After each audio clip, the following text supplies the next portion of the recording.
जय शिवराय मित्रांनो काल संध्याकाळपासून आज सकाळपासून काही शेतकऱ्यांच्या खात्यामध्ये पीक विम्याची रक्कम जमा होत आहे। परंतु ही रक्कम जमा होत असताना अतिशय अल्प अशी रक्कम खात्यामध्ये जमा होत आहे आणि हा पीक विमा खरीप 2025 चा पीक विमा असून तो अतिशय कमी जमा होतोय, अशा प्रकारचे गैरसमज शेतकऱ्यांमध्ये निर्माण झालेला आहे। मित्रांनो, सध्या खरीप 2025 च्या पीक विम्याचं कुठेही वितरण होत नाही।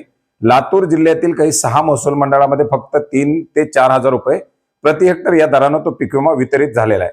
परंतु सध्या या पीक विम्याचं जे वितरण होत आहे ते पीक विम्याचं वितरण हे 2022 च्या खरीप पीक विम्याचं ज्या शेतकऱ्यांचे बाकी होते आणि 2024 मध्ये खरीप आणि रब्बी हंगामामध्ये ज्या शेतकऱ्यांना 1000 रुपयापेक्षा कमी पीक विमा आला होता, अशा काही शेतकऱ्यांच्या पीक विम्याची ही रक्कम त्यांच्या खात्यामध्ये जमा होत आहे।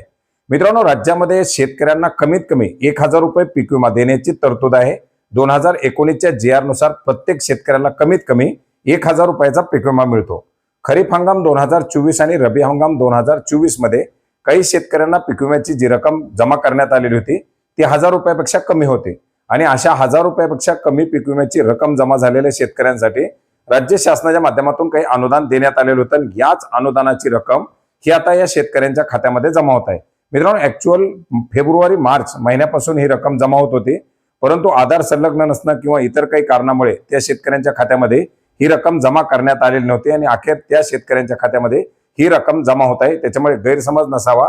सध्या जमा होत असलेला पीक विमा हा खरीप 2022 आणि खरीप 2024 रब्बी 2024 चं पूरक अनुदान म्हणून जमा होत आहे। आता खरीप 2025 च्या संदर्भात अद्याप कॅल्क्युलेशन किंवा त्याच्यासाठी राज्य शासन केंद्र शासनाचा हप्ता वगैरे बाबी सांगितल्या जात आहेत। त्याच्या संदर्भातील देखील काही अपडेट आल्यानंतर ते अपडेट सुद्धा आपण नक्की जाणून घेण्याचा प्रयत्न करणार आहोत। भेटूयात नवीन माहितीसह नवीन अपडेट्ससह। धन्यवाद।